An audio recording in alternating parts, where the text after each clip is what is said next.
की चो सतगुरु जी ने गल्लां कहीआं। सतगुरु जी ने पहली उदाहरण दी है कि असी किसी मक्खण लैना होए ना, जिन्हों आप कहने घ्यो कढ़ना होए, तो सब तो पहला असी दुध लेने, दुध साफ बर्तन च पाने, आन सुथरा करके फिर दुध लेने।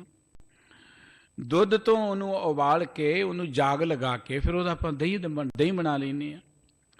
उस दही नूं फिर आप रिड़कते हैं मदानी दे नाल। रिड़कण तो बाद उहदे चों मक्खण निकलता है। सतगुरु जी कहते बिल्कुल इस तरह अपनी जिंदगी च करन दी लोड़ है। भांडा धोए बैस धूप देवो तौ दूधे को जावो।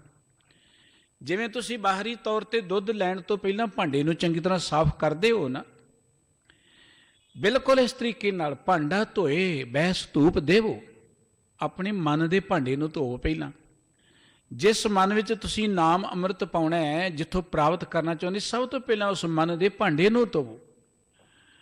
भांडे नूं धोना ही समझो कि इहदे च तुसीं धूप धका दित्ती है, और ये भांडे नूं चंगी तरह धो के तौ दूधे को जावो।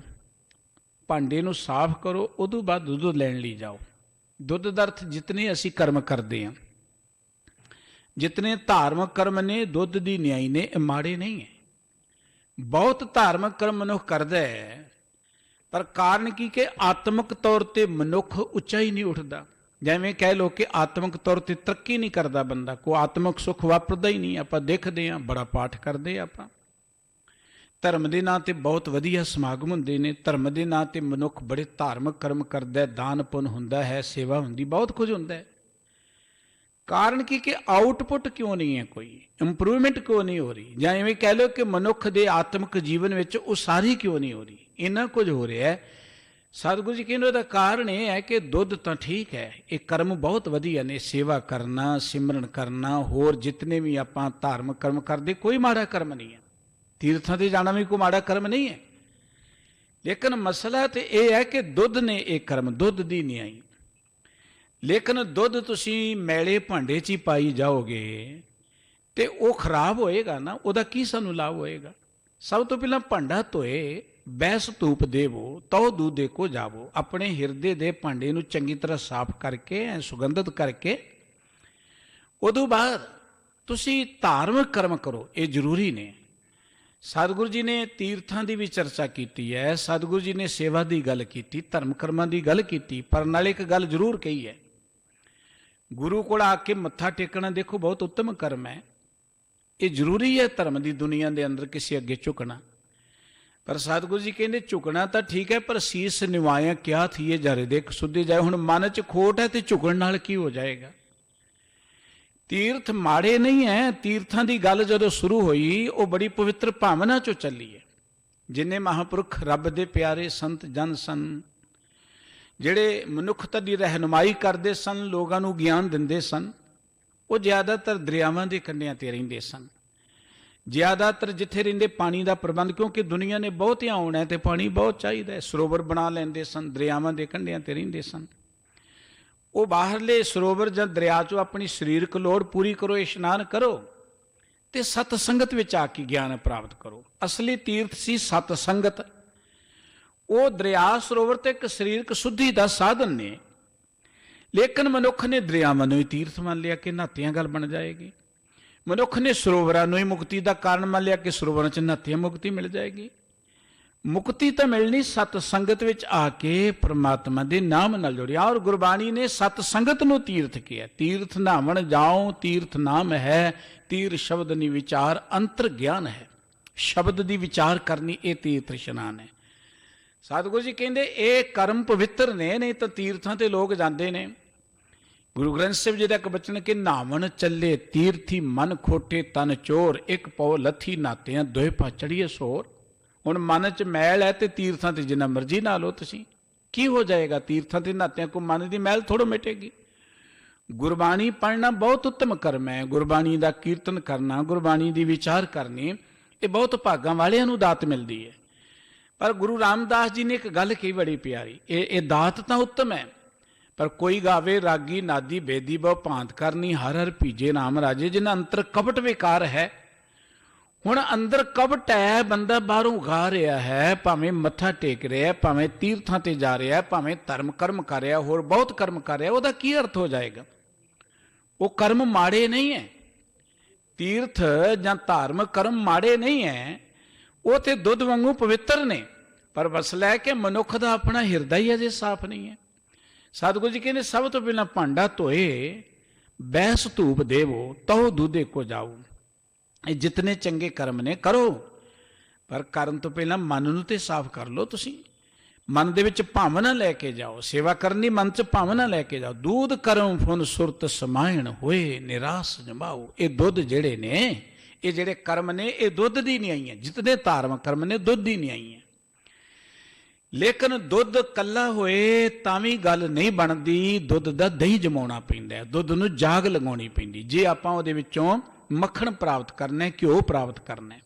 ਮਸਲਾ ਤੇ ਕਿ ਆਪਾਂ ਪ੍ਰਮਾਤਮਾ ਦੇ ਨਾਮ ਨਾਲ ਜੁੜਨਾ, ਨਾਮ ਨਾਲ ਸਾਂਝ ਸਾਡੀ ਕਿਵੇਂ ਬਣੇ। ਜਿਵੇਂ ਦੁੱਧ ਹੈ, ਦੁੱਧ ਦਾ ਸਾਨੂੰ ਦਹੀਂ ਜਮਾ ਕੇ ਉਹਨੂੰ ਰਿੜਕਣਾ ਪਏਗਾ, ਉਦੋਂ ਬਾਅਦ ਮੱਖਣ ਮਿਲੇਗਾ। ਇਹ ਧਾਰਮਿਕ ਕਰਮ ਉੱਤਮ ਨੇ, ਕਰਨੇ ਚਾਹੀਦੇ ਨੇ। ਪਰ ਸਤਿਗੁਰੂ ਜੀ ਕਹਿੰਦੇ ਧਰਮ ਕਰਮ ਕਰਨ ਤੋਂ ਪਹਿਲਾਂ ਮਨ ਨੂੰ ਸਾਫ਼ ਕਰ ਲਓ। ਤੁਸੀਂ ਇਹ ਧਾਰਮਿਕ ਕਰਮ ਅਡੰਬਰ ਲਈ ਨਹੀਂ ਕਰਨੇ, ਇਹ ਧਾਰਮਿਕ ਕਰਮ ਦਿਖਾਵੇ ਲਈ ਨਹੀਂ ਕਰਨੇ, ਜਾਂ ਇਹੀ ਨਹੀਂ ਸਮਝ ਲੈਣਾ ਕਿ ਮੈਂ ਧਾਰਮਿਕ ਕਰਮ ਕਰਕੇ ਹੁਣ ਰੱਬ ਨੂੰ ਮਿਲ ਜਾਵਾਂਗਾ। ਇਹ ਪਵਿੱਤਰ ਨੇ, ਇਹ ਚੰਗੀ ਗੱਲ ਹੈ। ਦੂਧ ਕਰਮ, ਇਹ ਸਾਰੇ ਕੰਮ ਦੁੱਧ ਦੀ ਨਹੀਂ ਆਈ ਨੇ। ਫੁਨ ਸੁਰਤ ਸਮਾਇਣ, ਹੁਣ ਦੁੱਧ ਤੇ ਹੈ, ਦੁੱਧ ਦਾ ਦਹੀਂ ਵੀ ਤੇ ਬਣਾਉਣਾ ਪਏਗਾ ਨਾ। ਉਹ ਦਹੀਂ ਇਵੇਂ ਬਣੇਗਾ ਕਿ ਆਪਣੀ ਸੁਰਤ ਨੂੰ ਤੁਸੀਂ ਸੇਵਾ ਕਰਦੇ ਆ ਰੱਬ ਵਾਲੇ ਬੰਨੇ ਲਗਾਓ। ਤੁਸੀਂ ਤੀਰਥਾਂ ਤੇ ਜਾਂਦੇ ਤਾਂ ਉੱਥੇ ਪਰਮਾਤਮਾ ਦੇ ਪਿਆਰ 'ਚ ਜੁੜ ਕੇ ਜਾਓ। ਸੁਰਤ ਜਿਹੜੀ ਰੱਬ ਵਾਲੇ ਬੰਨੇ ਲਗਾਓ। ਇਹ ਜਿਹੜੀ ਸੁਰਤ ਪਰਮਾਤਮਾ ਵਾਲੇ ਬੰਨੇ ਲਗਾਉਣੀ ਹੈ, ਤੇ ਇਵੇਂ ਜਿਵੇਂ ਦੁੱਧ ਨੂੰ ਆਪਾਂ ਜਾਗ ਨਹੀਂ ਲਗਾ ਦਿੰਦੇ, ਦੁੱਧ ਨੂੰ ਜਾਗ ਲਗਾਇਆ ਦਹੀਂ ਬਣ ਜਾਂਦਾ ਹੈ। ਬਿਲਕੁਲ ਸੇਵਾ ਜਾਂ ਧਾਰਮਿਕ ਕਰਮ ਕਰਦੇ ਆ, ਕੋਈ ਵੀ ਆਪਾਂ ਧਾਰਮਿਕ ਕਰਮ ਕਰਦੇ ਆ, ਬੇਅੰਤ ਕਰਮ ਕਰਦੇ ਨੇ ਰੱਬ ਦੇ ਪਿਆਰ ਵਾਲੇ ਜਿਹੜੇ ਨੇ। ਸਤਿਗੁਰੂ ਜੀ ਕਹਿੰਦੇ ਉਦੋਂ ਤੁਹਾਡੀ ਸੁਰਤ ਰੱਬ ਵਾਲੇ ਬੰਨੇ ਹੋਣੀ ਚਾਹੀਦੀ ਹੈ। ਸੁਰਤ ਵਿੱਚ ਇਹ ਨਹੀਂ ਭਾਵਨਾ ਕਿ ਦੁਨੀਆ ਮੈਨੂੰ ਦੇਖਦੀ ਕਿ ਨਹੀਂ, ਮੇਰੀ ਫੋਟੋ ਖਿੱਚੀ ਗਈ ਕਿ ਨਹੀਂ, ਲੋਕਾਂ ਨੂੰ ਪਤਾ ਲੱਗਿਆ ਕਿ ਨਹੀਂ। ਇਹ ਤੇ ਅਕਾਤ ਚੱਲ ਗਏ ਪਵਿੱਤਰ ਕਰਮ। ਕਰਮ ਚੰਗੇ ਨੇ, ਪਰ ਭਾਵਨਾ ਚੰਗੀ ਨਹੀਂ ਹੈ, ਅੰਦਰੋਂ ਨੀਅਤ ਚੰਗੀ ਨਹੀਂ ਹੈ। ਜਿੰਨਾ ਚਿਰ ਨੀਅਤ ਨਹੀਂ ਹੋਏਗੀ। ਬਾਬਾ ਫਰੀਦ ਸਾਹਿਬ ਜੀ ਨੇ ਇੱਕ ਬੜੀ ਪਿਆਰੀ ਗੱਲ ਕਹੀ ਸੀ, ਜਦੋਂ ਕਹਿਣ ਲੱਗੇ ਕਿ ਪਾੜ ਪਟੋਲਾ ਧਜ ਕਰੀ ਕੰਬਲੜੀ ਪਹਿਰੇ ਹੋ, ਜਿੰਨੀ ਵੇਸੀ 100 ਮਿਲੇ ਸਹੀ ਵੇਸ ਕਰਿਓ। ਭਗਤ ਜੀ ਕਹਿੰਦੇ ਮੈਂ ਆਪਣੀ ਗਲ ਦੇ ਕੱਪੜੇ ਪਾੜ ਕੇ ਲੀਰਾਂ ਬਣਾ ਦੇਵਾਂ, ਗਲ ਵਿੱਚ ਮੈਂ ਕੰਬਲ ਪਾ ਲਵਾਂ, ਪਾਟੇ ਪੁਰਾਣੇ ਕੱਪੜੇ ਪਾ ਲਵਾਂ, ਜਿਸ ਵੀ ਵੇਸ ਦੇ ਨਾਲ ਪ੍ਰਮਾਤਮਾ ਮਿਲਦਾ ਹੋਏ ਉਹੀ ਕਰਨ ਲਈ ਤਿਆਰ ਹਾਂ। ਸਤਿਗੁਰੂ ਜੀ ਨੇ ਇੱਕ ਗਿਆਨ ਦਿੱਤਾ ਕਿ ਕਾਏ ਪਟੋਲਾ ਪਾੜਤੀ ਕੰਬਲੜੀ ਪਹਿਰੇ। ਐਵੇਂ ਗਲ 'ਚ ਲੀਰਾਂ ਪਾਉਣ ਦੀ ਕੀ ਲੋੜ ਹੈ, ਗਲ ਦੇ ਕੱਪੜੇ ਪਾੜਨ ਦੀ ਕੀ ਲੋੜ ਹੈ। ਗਲ 'ਚ ਸੋਹਣੇ ਕੱਪੜੇ ਹੋਣੇ ਚਾਹੀਦੇ ਨੇ। ਘਰ ਬਾਹਰ ਛੱਡਣ ਦੀ ਲੋੜ ਕੋਈ ਨਹੀਂ। ਨਾਨਕ ਘਰ ਹੀ ਬੈਠਿਆਂ 100 ਮਿਲੇ ਜੇ ਨੀਅਤ ਰਾਸ ਕਰੇ। ਜੇ ਨੀਅਤ ਠੀਕ ਹੈ ਤੇ ਘਰ 'ਚ ਬੈਠੇ ਹੀ ਰੱਬ ਮਿਲ ਜਾਏਗਾ। ਮੈਂ ਕੱਪੜੇ ਉਤਾਰਨ ਦੀ ਕੀ ਲੋੜ ਹੈ, ਜਾਂ ਲੀਰਾਂ ਲਮਕਾਉਣ ਦੀ ਕੀ ਲੋੜ ਹੈ, ਘਰ ਛੱਡ ਕੇ ਜੰਗਲਾਂ 'ਚ ਬੈਠਣ ਦੀ ਕੀ ਲੋੜ ਹੈ। ਨੀਅਤ ਰਾਸ ਕਰੇ। ਸਤਿਗੁਰੂ ਜੀ ਕਹਿੰਦੇ ਸੇਵਾ ਕਰਨਾ ਜਾਂ ਹੋਰ ਕਰਮ ਕਰਨਾ ਇਹ ਦੁੱਧ ਦੀ ਨਿਆਈ ਹੈ। ਦੇਖੋ ਜਿੰਨੇ ਵੀ ਅਸੀਂ ਕਰਮ ਕਰਦੇ, ਸਾਡੀ ਇਹ ਭਾਵਨਾ ਹੈ ਕਿ ਰੱਬ ਦੀ ਮਿਹਰ ਹੋ ਜਾਏ ਸਾਡੇ ਤੇ। ਰੱਬ ਦੀ ਸਭ ਤੋਂ ਵੱਡੀ ਮਿਹਰ ਹੈ ਕਿ ਸਾਡਾ ਵਾਹਿਗੁਰੂ ਜੀ ਦੇ ਨਾਮ ਦੇ ਨਾਲ ਪਿਆਰ ਬਣ ਜਾਏ, ਸਾਡੇ ਹਿਰਦੇ ਤੇ ਪ੍ਰਮਾਤਮਾ ਦਾ ਨਾਮ ਵਸ ਜਾਏ। ਸਤਿਗੁਰੂ ਜੀ ਕਹਿੰਦੇ ਦੂਧ ਕਰਮ ਫੁਨ ਸੁਰਤ ਸਮਾਇਣ ਹੋਏ ਨਿਰਾਸ ਜਮਾਵੋ। ਜਿਤਨੇ ਕਰਮ ਤੁਸੀਂ ਕਰਦੇ ਧਾਰਮ ਕਰਮ, ਇਹ ਦੁੱਧ ਦੀ ਨਿਆਈ ਹੈ। ਪਰ ਹੋਏ ਸੁਰਤ ਦਾ ਅਰਥ ਹੈ ਆਪਣੀ ਸੁਰਤ ਨੂੰ ਸ਼ਬਦ ਵੱਲ ਜੋੜਨਾ, ਸੁਰਤ ਨੂੰ ਰੱਬ ਵਾਲੇ ਬੰਨੇ ਜੋੜਨਾ। ਆਪਣੀ ਸੁਰਤ ਜਿਹੜੀ ਹੈ ਨਾ ਉਹ ਪਰਮਾਤਮਾ ਵਾਲੇ ਬੰਨੇ ਲਗਾਓ। ਇਹ ਸਮਝੋ ਕਿ ਤੁਹਾਡੇ ਇਹ ਦੁੱਧ ਦਾ ਦਹੀਂ ਬਣ ਜਾਏਗਾ। ਇਹ ਕਰਮ ਪਵਿੱਤਰ ਨੇ, ਇਹਨਾਂ ਤੋਂ ਫਿਰ ਦਹੀਂ ਬਣ ਜਾਏਗਾ। ਹੋਏ ਨਿਰਾਸ ਜਮਾਵੋ।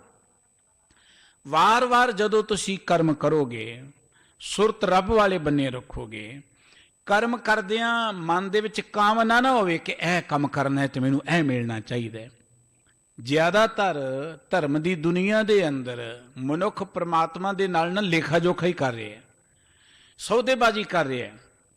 ਇੰਨੇ ਦਿਨ ਸੇਵਾ ਕਰਾਂਗੇ ਮਹਾਰਾਜ ਜੀ ਇਹ ਚਾਹੀਦਾ, ਇੰਨੇ ਪਾਠ ਕਰਾਂਗੇ ਇਹ ਚਾਹੀਦਾ, ਇਹ ਕੁਝ ਕਰਾਵਾਂਗੇ ਇਹ ਦੇ ਦਿਓ। ਇਹਨੂੰ ਆਪਾਂ ਸੌਦੇਬਾਜ਼ੀ ਕਹਿ ਸਕਦੇ ਹਾਂ। ਜਾਂ ਲੱਭ ਤਾਂ ਨੇਹੋ ਕਿਹਾ, ਲੱਭ ਤਾਂ ਕੂੜਾ ਨੇਹੋ, ਕਿਚਰ ਝੱਤ ਲੰਗਾਈ ਐ ਛੱਪਰ ਟੁੱਟੇ ਮੇਹੋ। ਸਤਿਗੁਰੂ ਜੀ ਕਹਿੰਦੇ ਜੇ ਮਨ 'ਚ ਕੋਈ ਲੋਭ ਜਾਂ ਭਾਵਨਾ ਹੀ ਲੈ ਕੇ ਕੰਮ ਕਰਨਾ ਹੈ ਤੇ ਅਜੇ ਇਹ ਪਿਆਰ ਨਹੀਂ ਗਿਣਿਆ ਜਾਏਗਾ। ਜੀ ਸਦਕੇ ਮੁਬਾਰਕ ਹੈ ਜਿਹੜੇ ਕਰਦੇ ਨੇ, ਪਰ ਇਹਨੂੰ ਪਿਆਰ ਨਹੀਂ ਗਿਣ ਸਕਦੇ ਆਪਾਂ। ਇਹ ਤੇ ਸਾਡੀ ਲੋੜ ਹੈ, ਇਹ ਤੇ ਸਾਡਾ ਇੱਕ ਸਵਾਰਥ ਹੈ। ਸਤਿਗੁਰੂ ਸਾਹਿਬ ਜੀ ਕਹਿੰਦੇ ਕਿ ਜਦੋਂ ਤੁਸੀਂ ਆਪਣੀ ਸੁਰਤ ਜੋੜ ਲਈ, ਪਾਠ ਕਰਦੇ ਹੋ, ਸੇਵਾ ਕਰਦੇ ਹੋ, ਹੋਰ ਧਰਮ ਸਥਾਨਾਂ ਤੇ ਜਾਂਦੇ ਹੋ, ਧਾਰਮਿਕ ਕਰਮ ਕਰਦੇ ਹੋ, ਉਦੋਂ ਸੁਰਤ ਕੇਵਲ ਪ੍ਰਮਾਤਮਾ ਵਾਲੇ ਬੰਨੇ ਹੋਏ, ਭਾਵਨਾ ਜਿਹੜੀ ਉਹ ਪ੍ਰਮਾਤਮਾ ਪ੍ਰਤੀ ਹੋਏ ਕਿ ਪ੍ਰਮਾਤਮਾ ਦੀ ਕਿਰਪਾ ਦ੍ਰਿਸ਼ਟ ਪ੍ਰਾਪਤ ਕਰਨੀ ਹੈ। ਸਮਝੋ ਕਿ ਤੁਹਾਡਾ ਇਹ ਦਹੀਂ ਜਾਗ ਲੱਗ ਗਈ, ਇਹਨੂੰ ਦਹੀਂ ਨੂੰ ਜਾਗ ਲਗਾਉਂਦੇ ਨੇ ਆਪਾਂ। ਹੁਣ ਜਾਗ ਲਗਾ ਕੇ ਉਸੇ ਵੇਲੇ ਤੇ ਦਹੀਂ ਨਹੀਂ ਜੰਮ ਜਾਂਦਾ। ਜਾਗ ਲਗਾਉਣ ਤੋਂ ਬਾਅਦ ਕੁਝ ਚਿਰ ਨੂੰ ਐ ਕਿਸੇ ਖਾਸ ਟੈਂਪਰੇਚਰ ਤੇ ਰੱਖਣਾ ਪੈਂਦਾ, ਟਿਕਾਉਣਾ ਪੈਂਦਾ, 2 4 5 ਘੰਟੇ ਤੋਂ ਬਾਅਦ ਕਿਤੇ ਦਹੀਂ ਜੰਮਦਾ ਨਾ, ਉਸ ਵੇਲੇ ਨਹੀਂ ਜੰਮਦਾ। ਤੁਸੀਂ ਸੇਵਾ ਕਰਦੇ ਆ, ਸੁਰਤ ਤੁਹਾਡੀ ਰੱਬ ਵਾਲੇ ਬੰਨੇ ਐ, ਤੁਸੀਂ ਹੋਰ ਧਾਰਮਿਕ ਕਰਮ ਕਰਦੇ ਆ, ਮਨ 'ਚ ਪ੍ਰਮਾਤਮਾ ਦਾ ਧਿਆਨ ਹੈ, ਕਰੀ ਜਾਓ। ਐਵੇਂ ਹੋਏਗਾ ਕਿ ਸਹਿਜੇ ਸਹਿਜੇ ਤੁਹਾਡੀ ਸੁਰਤ ਜਿਹੜੀ ਹੈ, ਜਿਵੇਂ ਜਾਗ ਲਗਾਈ ਤੇ ਦਹੀਂ ਜੰਮ ਗਿਆ। ਤੁਸੀਂ ਕਰਮ ਕਰਦੇ ਆ, ਜਦੋਂ ਸੁਰਤ ਰੱਬ ਵਾਲੇ ਬੰਨੇ ਲਗਾਈ ਤੇ ਤੁਹਾਡੀ ਸੁਰਤ ਜਿਹੜੀ ਰੱਬ ਵਾਲੇ ਬੰਨੇ ਜੁੜ ਕੇ ਦੁਨੀਆ ਤੋਂ ਨਿਰਾਸ਼ ਹੋ ਜਾਏਗੀ, ਮਨ ਵਿੱਚ ਕੋਈ ਕਾਮਨਾ ਹੀ ਨਹੀਂ ਰਹੇਗੀ। ਜੇ ਕੰਮ ਕਰਦਿਆਂ ਜੇ ਕਾਮਨਾ ਹੈ ਤੇ ਅਜੇ ਆਪਾਂ ਉੱਚੇ ਨਹੀਂ ਉੱਠ ਸਕਦੇ। ਜਿਵੇਂ ਕਹਿ ਲਓ, ਜਿਸ ਫਲ ਦੀ ਪ੍ਰਾਪਤੀ ਚਾਹੁੰਦੇ ਹੋ ਮਿਲ ਨਹੀਂ ਸਕਦੀ। ਦੁਨਿਆਵੀ ਫਲ ਮਿਲ ਜਾਣਗੇ, ਲੇਕਿਨ ਦੁਨਿਆਵੀ ਫਲ ਹੀ ਤੇ ਜ਼ਿੰਦਗੀ ਦਾ ਮਕਸਦ ਨਹੀਂ ਨਾ। ਜਿਹੜੇ ਨਹੀਂ ਰੱਬ ਨੂੰ ਚੇਤੇ ਕਰਦੇ, ਰੋਟੀ ਤੇ ਉਹਨਾਂ ਨੂੰ ਵੀ ਮਿਲ ਰਹੀ ਹੈ। ਬਹੁਤ ਸਾਰੇ ਉਹ ਲੋਕ ਨੇ ਜਿਨ੍ਹਾਂ ਦੇ ਕੋਲ ਬਹੁਤ ਪੈਸਾ, ਉਹ ਰੱਬ ਨੂੰ ਚੇਤੇ ਹੀ ਨਹੀਂ ਕਰਦੇ, ਉਹਨਾਂ ਦੇ ਕੰਮ ਚੱਲੀ ਜਾਂਦੇ ਨੇ। ਜੇ ਰੱਬ ਨੂੰ ਕੰਮਾਂ ਦੀ ਖਾਤਰੀ ਚੇਤੇ ਕਰਨਾ ਹੈ ਤੇ ਕੋਈ ਚੇਤੇ ਨਾ ਹੋਇਆ, ਚਲੋ ਰੱਬ ਕੋਲੋਂ ਮੰਗਣ 'ਚ ਹਰਜ ਕੋਈ ਨਹੀਂ, ਮੰਗਣਾ ਉਹਦੇ ਕੋਲੋਂ ਹੀ ਆਪਾਂ, ਸਾਡਾ ਹੱਕ ਹੈ ਮੰਗਣ ਦਾ। ਪਰ ਜੇ ਅਸੀਂ ਰੱਬ ਨੂੰ ਪ੍ਰਾਪਤ ਕਰਨਾ ਹੈ, ਜੇ ਰੱਬ ਦੇ ਪਿਆਰ ਵਿੱਚ ਜੁੜਨਾ ਹੈ, ਫਿਰ ਸਤਿਗੁਰੂ ਜੀ ਕਹਿੰਦੇ ਆਪਣੀ ਭਾਵਨਾ ਕੋਈ ਵੀ ਧਰਮ ਕਰਮ ਕਰਦੇ ਆ, ਪ੍ਰਮਾਤਮਾ ਵਾਲੇ ਬੰਨੇ ਸੁਰਤ ਲਗਾਓ। ਤੇ ਸੁਰਤ ਲਗਾਉਂਦਿਆਂ ਕੀ ਹੋਏਗਾ, ਤੁਹਾਡੀ ਆਖਰ ਸੁਰਤ ਕਾਮਨਾਵਾਂ ਤੋਂ ਉੱਚੀ ਉੱਠ ਜਾਏਗੀ। ਹੋਏ ਨਿਰਾਸ਼ ਜਮਾਵੋ, ਦੁਨਿਆਵੀ ਆਸਾ ਮਨਸਾ ਤੋਂ ਉੱਚੇ ਉੱਠ ਜਾਓ। ਸਮਝੋ ਕਿ ਤੁਹਾਡਾ ਇਹ ਦਹੀਂ ਜਮ ਗਿਆ। ਗੁਰੂ ਕੇ ਬਚਨ ਸਨ, ਜਪੋ ਤਾਂ ਏਕੋ ਨਾਮਾ ਅਵਰ ਨਿਰਾਫਲ ਕਾਮਾ। ਧਾਰਮਿਕ ਕਰਮ ਕਰਨ ਤੋਂ ਪਹਿਲਾਂ ਮਨ ਦੇ ਅੰਦਰ ਨੀਅਤ ਨੂੰ ਠੀਕ ਕਰੋ। ਧਰਮ ਕਰਮ ਕਰਦਿਆਂ ਸੁਰਤ ਰੱਬ ਵਾਲੇ ਬੰਨੇ ਲਗਾਓ। ਤੁਹਾਡੇ ਅੰਦਰ ਸਮਝੋ ਕਿ ਦਹੀਂ ਜਮ ਗਿਆ। ਹੁਣ ਦਹੀਂ ਜੰਮਣ ਨਾਲ ਹੀ ਤੇ ਗੱਲ ਨਹੀਂ ਨਾ ਬਣਦੀ, ਦਹੀਂ ਨੂੰ ਰਿੜਕਣਾ ਪੈਂਦਾ ਹੈ, ਕਿੰਨੀ ਮਿਹਨਤ ਤੋਂ ਬਾਅਦ ਕਿਤੇ ਮੱਖਣ ਮਿਲਦਾ ਹੈ। ਪਰਮਾਤਮਾ ਸਰਵ ਵਿਆਪਕ ਹੈ, ਪਰਮਾਤਮਾ ਹਰ ਹਿਰਦੇ 'ਚ ਹੈ, ਪਰ ਹੈ ਕਹਿਣ ਨਾਲ ਗੱਲ ਨਹੀਂ ਬਣੇਗੀ। ਦੁੱਧ 'ਚ ਮੱਖਣ ਹੈ ਕਹਿਣ ਨਾਲ ਗੱਲ ਨਹੀਂ ਬਣੇਗੀ, ਉਹਨੂੰ ਕੋਈ ਨਾ ਕੋਈ ਜੁਗਤ ਵਰਤਣੀ ਪਏਗੀ ਨਾ। ਭਾਈ ਗੁਰਦਾਸ ਜੀ ਨੇ ਇੱਕ ਬੜਾ ਪਿਆਰਾ ਬਚਨ ਕਿਹਾ, ਜੈਸੇ ਤਿਲ ਬਾਸ ਬਾਸ ਲੀਜੀਤ ਕੁਸਮ ਸੇਤਾਂ ਤੇ ਹੋਤ ਹੈ ਫਲੇਲ ਯਤਨ ਕਹਿ ਜਾਨੀ ਹੈ। ਕਹਿੰਦੇ ਕਿ ਤਿਲਾਂ ਨੂੰ ਲੈ ਲਓ, ਨਾਲ ਕੁਝ ਫੁੱਲ ਪਾ ਕੇ ਖਾਸ ਤਰੀਕੇ ਨਾਲ ਕੋਲੂ 'ਚ ਪੀੜਦੇ ਨੇ, ਪੀੜਨ ਵਾਲੇ, ਤੇਲ ਕੱਢਣ ਵਾਲੇ, ਉਹਦੇ ਤੋਂ ਫੁਲੇਲ ਬਣ ਜਾਂਦਾ, ਸੁਗੰਧੀ ਵਾਲਾ ਤੇਲ। ਕਿਸੇ ਜੁਗਤ ਨਾਲ ਮਿਲਿਆ ਨਾ, ਤਿਲਾਂ 'ਚ ਤੇਲ ਸੀ, ਫੁੱਲਾਂ 'ਚ ਸੁਗੰਧੀ ਸੀ, ਉਹਦੇ ਨਾਲ ਕੱਲੀ ਗੱਲ ਨਹੀਂ ਬਣਨੀ, ਉਹਨੂੰ ਕਿਸੇ ਖਾਸ ਤਰੀਕੇ ਨਾਲ ਕੋਲੂ 'ਚ ਪੀੜਦੇ ਨੇ, ਉਹਦੇ ਤੋਂ ਫੁਲੇਲ ਬਣ ਜਾਂਦਾ। ਜੈਸੇ ਤੋਂ ਅਟਾਏ ਦੂਧ ਜਾਮਨ ਜਮਾਏ ਮਥ ਛਾਮਨ ਕੇ ਸੰਜਮ ਕੀ ਸਹਿਤ ਕਿਤ ਪ੍ਰਗਟ ਕੇ ਆਨੀ ਹੈ। ਦੁੱਧ ਨੂੰ ਅਸੀਂ ਉਬਾਲਦੇ ਹਾਂ, ਜਾਗ ਲਗਾਉਂਦੇ ਹਾਂ ਠੰਡਾ ਕਰਕੇ, ਫਿਰ ਉਹ ਦਹੀਂ ਜੰਮਦਾ ਹੈ। ਉਹਦੇ ਬਾਅਦ ਰਿੜਕਦੇ ਆਪਾਂ, ਕਿਸੇ ਤਰੀਕੇ ਨਾਲ ਹੀ ਉਹਦੇ 'ਚੋਂ ਮੱਖਣ ਨਿਕਲਦਾ ਹੈ ਨਾ। ਸਤਿਗੁਰੂ ਜੀ ਭਾਈ ਸਾਹਿਬ ਜੀ ਨੇ ਫਿਰ ਬਚਨ ਕਿ ਜੈਸੇ ਕੂਆ ਖੋਦ ਬਸਦਾ ਤਸਾਏ ਕੋਰੀ ਲਾਜ ਕੇ ਵਹਾਏ ਡੋਲ ਕਾੜ ਜਲ ਆਨੀ ਹੈ। ਧਰਤੀ 'ਚ ਖੂਹ ਪੁੱਟਿਆ ਜਾਂਦਾ, ਹੁਣ ਟਿਊਬਲ ਲੱਗਦੇ ਨੇ, ਪਹਿਲਾਂ ਖੂਹ ਪੁੱਟਦੇ ਸਾਂ ਆਪਾਂ। ਟਿਊਬਲ ਵੀ ਲਗਾ ਲਓ, ਜਿੰਨਾ ਚਿਰ ਮੋਟਰ ਨਹੀਂ ਵਿੱਚ ਹੋਏਗੀ ਪਾਣੀ ਥੋੜ੍ਹਾ ਬਾਹਰ ਆਏਗਾ। ਕੇਵਲ ਬੋਰ ਕਰਨ ਦੇ ਨਾਲ ਥੋੜ੍ਹੋ ਗੱਲ ਬਣ ਜਾਏਗੀ, ਵਿੱਚ ਕੋ ਮੋਟਰ ਪਾਉਣੀ ਪਏਗੀ, ਉਹਦੇ ਨਾਲ ਹੀ ਪਾਣੀ ਬਾਹਰ ਆਏਗਾ ਨਾ। ਖੂਹ ਪੁੱਟਣ ਨਾਲ ਗੱਲ ਨਹੀਂ ਬਣੇਗੀ, ਉਹਦੇ ਵਿੱਚ ਡੋਲ ਪਾਵਾਂਗੇ, ਕੋਈ ਰੱਸੇ ਦੇ ਨਾਲ ਭੇਜਾਂਗੇ ਤਾਂ ਹੀ ਪਾਣੀ ਬਾਹਰ ਆਏਗਾ ਨਾ। ਕਹਿੰਦੇ ਕਿ ਬਿਲਕੁਲ ਇਸ ਤਰ੍ਹਾਂ ਤੈਸੇ ਗੁਰੂ ਉਪਦੇਸ਼ ਭਾਵਨੀ ਭਗਤ ਪਾਏ। ਗੁਰੂ ਕੇ ਬਚਨਾਂ ਰਾਹੀਂ ਪ੍ਰਮਾਤਮਾ ਦੀ ਭਾਵ ਭਗਤੀ ਵਿੱਚ ਜੁੜ ਕੇ ਘਟ ਘਟ ਰਮਤ ਬ੍ਰਹਮ ਪਹਿਚਾਨੀ ਹੈ। ਉਹ ਪ੍ਰਮਾਤਮਾ ਜਿਹੜਾ ਸਾਰੇ ਹਿਰਦਿਆਂ 'ਚ ਬੈਠਾ ਹੋਇਆ, ਉਸ ਪ੍ਰਮਾਤਮਾ ਨੂੰ ਆਪਾਂ ਗੁਰੂ ਕੇ ਉਪਦੇਸ਼ ਰਾਹੀਂ ਭਾਵ ਭਗਤੀ ਵਿੱਚ ਜੁੜ ਕੇ ਹਰ ਹਿਰਦੇ 'ਚੋਂ ਦੇਖ ਸਕਦੇ ਹਾਂ। ਉਹਨੂੰ ਕਿਤੇ ਬਾਹਰੋਂ ਲੱਭਣ ਦੀ ਲੋੜ ਨਹੀਂ ਹੈ, ਉਹ ਆਪਣੇ ਹਿਰਦੇ 'ਚੋਂ ਮਿਲ ਸਕਦਾ। ਸਤਿਗੁਰੂ ਸਾਹਿਬ ਜੀ ਕਹਿੰਦੇ, ਜਦੋਂ ਤੁਸੀਂ ਭਾਵਨਾ ਦੇ ਨਾਲ, ਪਵਿੱਤਰ ਹਿਰਦੇ ਨਾਲ ਧਰਮ ਕਰਮ ਕਰੋਗੇ, ਸੁਰਤ ਰੱਬ ਵਾਲੇ ਬੰਨੇ ਲਗਾਓਗੇ, ਤੁਹਾਡੀ ਸੁਰਤ ਸਹਿਜੇ ਸਹਿਜੇ ਦੁਨਿਆਵੀ ਕਾਮਨਾਵਾਂ ਤੋਂ ਉੱਚੀ ਉੱਠਣੀ ਸ਼ੁਰੂ ਹੋ ਜਾਏਗੀ, ਨਿਰਾਸ਼ ਹੋ ਜਾਏਗੀ। ਨਿਰਾਸ਼ ਦਾ ਅਰਥ ਇਹ ਨਹੀਂ ਕਿ ਘਰ-ਬਾਰ ਛੱਡ ਦੇਣਾ ਜਾਂ ਕੰਮਕਾਰ ਛੱਡ ਦੇਣਾ, ਨਹੀਂ। ਗੁਰਮਤਿ ਨੇ ਉਦਾਸੀ ਦੀ ਗੱਲ ਕੀਤੀ ਹੈ, ਨਿਰਾਸ਼ ਦੀ ਗੱਲ ਕੀਤੀ ਹੈ। ਉਹ ਹੈ ਗ੍ਰਸਤ ਵਿੱਚ ਉਦਾਸ ਰਹਿਣਾ, ਕੰਮਕਾਰ ਕਰਦਿਆਂ ਦੁਨੀਆ ਦੇ ਕੰਮਾਂ ਧੰਦਿਆਂ ਦੇ ਪਿਆਰ ਤੋਂ ਮੋਹ ਤੋਂ ਨਿਰਲੇਪ ਰਹਿਣਾ। हाथ पाँव कर काम सब चीत निरंजन नाल। सतगुरु जी ने अगली गल कही कि दही तो जम गया, हुण ये मन ईटी हाथ करो हुण नेत्रो नींद ना आवे। जदों असीं दही रिड़कदे सां, हुण तां बिजली दीयां मधाणियां आ गईयां। दही रिड़कण लई किसी चाटी च दही पा लेना, ਉਹਨੂੰ ਮਧਾਣੀ ਨਾਲ ਰਿੜਕਣਾ। ਮਧਾਣੀ ਦੇ ਉੱਪਰ ਇੱਕ ਰੱਸੀ ਹੁੰਦੀ ਹੈ ਜਿਹਦੇ ਦੋਵਾਂ ਸਿਰਿਆਂ ਤੇ ਦੋ ਗੁੱਲੀਆਂ ਜੀਆਂ ਲੱਗੀਆਂ ਹੁੰਦੀਆਂ, ਗਿੱਟੀਆਂ ਹੁੰਦੀਆਂ ਨੇ। ਉਹਨਾਂ ਗੁੱਲੀਆਂ ਨੂੰ ਉਂਗਲਾਂ 'ਚ ਫਸਾ ਕੇ ਕਦੀ ਇੱਧਰ ਨੂੰ ਕਦੀ ਇੱਧਰ ਨੂੰ ਗੇੜਨ ਦੇ ਨਾਲ, ਵਾਰ-ਵਾਰ ਗੇੜਨ ਦੇ ਨਾਲ ਉਹਦੇ ਵਿੱਚੋਂ ਮੱਖਣ ਨਿਕਲ ਆਉਂਦਾ, ਲੱਸੀ ਵੱਖਰੀ ਹੋ ਜਾਂਦੀ ਹੈ। ਸਤਿਗੁਰੂ ਸਾਹਿਬ ਜੀ ਕਹਿੰਦੇ ਇਹ ਮਨ ਈਟੀ ਹਾਥ ਕਰੋ ਫੁਨ ਨੇਤਰੋ ਨੀਂਦ ਨਾ ਆਵੇ। ਆਪਣੇ ਮਨ ਨੂੰ ਕਾਬੂ ਕਰ ਲਓ। ਜਿਵੇਂ ਮਧਾਣੀ ਦੇ ਉੱਪਰ ਬੰਨਿਆ ਹੋਇਆ ਜਿਹੜਾ ਨੇਤਰਾ ਸੀ, ਉਹਦੀਆਂ ਗੁੱਲੀਆਂ ਨੂੰ ਆਪਾਂ ਉਂਗਲਾਂ 'ਚ ਕਾਬੂ ਕਰਦੇ ਫੜਦੇ ਹਾਂ, ਫਿਰ ਇੱਧਰ ਉੱਧਰ ਗੇੜਦੇ ਹਾਂ। ਆਪਣੇ ਮਨ ਨੂੰ ਕਾਬੂ ਕਰੋ। ਇਹ ਮਨ ਈਟੀ ਹਾਥ ਕਰੋ, ਮਨ ਨੂੰ ਕਾਬੂ ਕਰੋ। ਸੇਵਾ ਕਰਦੇ ਹਾਂ, ਸਿਮਰਨ ਕਰਦੇ ਹਾਂ ਜਾਂ ਕੋਈ ਧਰਮ ਕਰਮ ਕਰਦੇ ਹਾਂ, ਮਨ ਤੁਹਾਡਾ ਹੋਰ ਬੰਨੇ ਨਹੀਂ ਜਾਣਾ ਚਾਹੀਦਾ। ਮਨ ਜਿਹੜਾ ਉਹ ਕੇਵਲ ਸੇਵਾ 'ਚ ਪਰਮਾਤਮਾ ਵਾਲੇ ਬੰਨੇ ਲੱਗੇ। ਮਨ ਨੂੰ ਕਾਬੂ ਕਰੋ। ਮਨ ਨੂੰ ਕਾਬੂ ਕਿਸੇ ਵਿਧੀ ਨਾਲ ਨਹੀਂ ਕੀਤਾ ਜਾ ਸਕਦਾ। ਮਨ ਨੂੰ ਕਾਬੂ ਕਰਨੀ ਜੁਗਤ ਵੀ ਗੁਰੂ ਕੇ ਸ਼ਬਦ ਨੇ ਦਿੱਤੀ ਹੈ। ਗੁਰੂ ਸਾਹਿਬ ਜੀ ਦੇ ਬੜੇ ਪਿਆਰੇ ਬਚਨ ਕੇ ਕੁੰਭੇ ਬੱਧਾ ਜਲ ਰਹਿ, ਜਲ ਬਿਨ ਕੁੰਭ ਨਾ ਹੋਏ। ਗਿਆਨ ਕਾ ਬੱਧਾ ਮਨ ਰਹਿ, ਗੁਰ ਬਿਨ ਗਿਆਨ ਨਾ ਹੋਏ। ਮਨ ਗਿਆਨ ਦੇ ਰਾਹੀਂ ਕਾਬੂ ਆਉਣਾ। ਸੇਵਾ ਕਰਦੇ ਹਾਂ ਗੁਰੂ ਕੇ ਸ਼ਬਦ ਦਾ ਗਿਆਨ ਸਾਨੂੰ ਹੋਏ। ਕੋਈ ਵੀ ਧਰਮ ਕਰਮ ਕਰਦੇ ਹਾਂ ਸਾਡੇ ਅੰਦਰ ਗੁਰੂ ਬਾਣੀ ਦਾ ਗਿਆਨ ਹੋਵੇ। ਮਨ ਟਿਕੇਗਾ ਗੁਰੂ ਕੇ ਸ਼ਬਦ ਦੇ ਰਾਹੀਂ। ਸੁਖਮਨੀ ਸਾਹਿਬ ਜੀ ਵਿੱਚ ਸਤਿਗੁਰੂ ਜੀ ਦੇ ਬੜੇ ਪਿਆਰੇ ਬਚਨ ਪੜ੍ਹਦੇ ਹਾਂ ਕਿ ਮਨ ਨੂੰ ਟਿਕਾਉਣ ਦਾ ਇੱਕੋ ਤਰੀਕਾ ਹੈ ਗੁਰੂ ਕਾ ਸ਼ਬਦ। ਜਿਉ ਮੰਦਰ ਕਹੋ ਥੰਮੈ ਥੰਮਨ, ਤਿਉ ਗੁਰ ਕਾ ਸ਼ਬਦ ਮਨੈ ਅਸਥੰਮਨ। ਗੁਰੂ ਕਾ ਸ਼ਬਦ ਮਨ ਦੇ ਲਈ ਥੰਮ ਵਾਂਗੂ ਆਸਰਾ ਹੈ।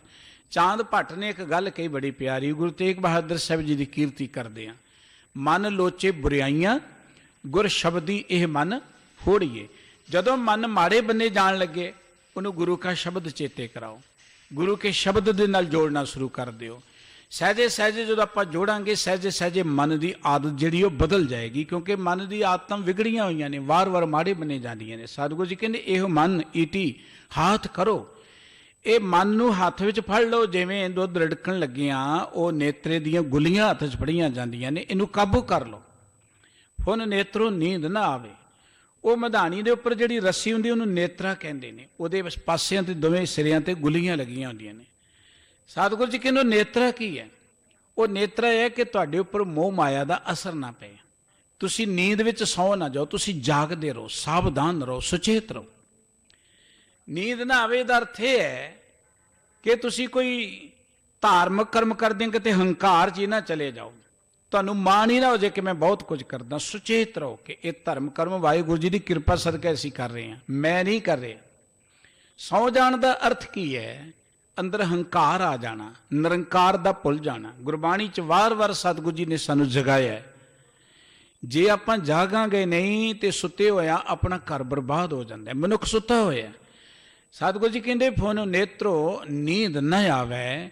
ਨੇਤਰਾ ਇਹ ਹੈ ਕਿ ਮਨੁੱਖ ਦੇ ਉੱਪਰ ਮੋਹ ਮਾਇਆ ਦੀ ਨੀਂਦ ਨਾ ਵਿਆਪੇ, ਪ੍ਰਭਾਵ ਨਾ ਪਏ। ਸੇਵਾ ਕਰਦੇ ਹਾਂ, ਕੋਈ ਕਹਿੰਦਾ ਜੀ ਇਹ ਬੜਾ ਵੱਡਾ ਸੇਵਾਦਾਰ ਹੈ। ਕਿਤੇ ਹੀ ਖਿਆਲ ਨਾ ਜਿਵੇਂ ਹੰਕਾਰ ਨਾਲ ਫੁੱਲ ਜਾਵਾਂ, ਇਹ ਬੜਾ ਵੱਡਾ ਵਿਦਵਾਨ ਹੈ। ਕਿਉਂਕਿ ਜ਼ਿਆਦਾਤਰ ਨੀਂਦ ਆ ਜਾਂਦੀ ਹੈ। ਧਰਮ ਕਰਮ ਕਰਦੇ ਹਾਂ, ਮਨੁੱਖ ਦੇ ਅੰਦਰ ਖਿਆਲ ਆ ਜਾਂਦਾ ਕਿ ਮੈਂ ਦੁਨੀਆ ਤੋਂ ਕੋਈ ਵੱਖਰਾ ਹੀ ਹਾਂ। ਤੁਸੀਂ ਦੇਖਦੇ ਆ ਸੇਵਾ ਕਰਨ ਵਾਲੇ ਕਿਤੇ 4 ਦਿਨ ਸੇਵਾ ਕਰ ਲੈਣ ਨਾ, ਉਹ ਦੂਜਿਆਂ ਨੂੰ ਕਿਸੇ ਖਾਸ ਹੀ ਬੋਲੀ ਨਾ ਬੋਲਣਾ ਸ਼ੁਰੂ ਕਰ ਦਿੰਦੇ। ਕਿਉਂਕਿ ਉਹ ਚੇਚਾ ਸਮਝਦੇ ਨੇ ਆਪਣੇ ਆਪ ਨੂੰ। ਉਹ ਸੋਚਦੇ ਅਸੀਂ ਇਹਨਾਂ ਤੋਂ ਵਿਲੱਖਣ ਆ, ਅਸੀਂ ਬੜੇ ਮਹਾਨ ਆ। ਕਿਸੇ ਤੁਸੀਂ ਤੁਰੇ ਜਾਓ ਸੇਵਾ ਕਰਦੇ ਨਾ, ਉਹ ਕਦੇ ਪਾਣੀ ਮਾਰਦਾ ਤੁਹਾਡੇ ਕੱਪੜੇ ਭੇਜ ਦੇਵੇਗਾ। ਉਹ ਸੋਚਦਾ ਕਿ ਮੈਂ ਹੁਣ ਮਹਾਨ ਹੀ ਹਾਂ ਤੇ ਐਵੇਂ ਤੁਰੇ ਫਿਰਦੇ ਨੇ, ਜਿੱਧਰ ਮਰਜ਼ੀ ਧੱਕੀ ਫਿਰਾਂ। ਤੁਸੀਂ ਦੇਖਦੇ ਕਿਤੇ ਲੰਗਰ 'ਚ ਚਲੇ ਜਾਓ, ਕਿਤੇ ਹੋਰ ਚੱਲ ਜਾਓ, ਉਹ ਸੇਵਾ ਕਰਨ ਵਾਲੇ ਦੂਜੇ ਨੂੰ ਦਬੱਲੀ ਫਿਰਦੇ ਨੇ। ਉਹ ਸੋਚਦੇ ਅਸੀਂ ਮਾਲਕ ਬਣ ਗਏ ਹੁਣ।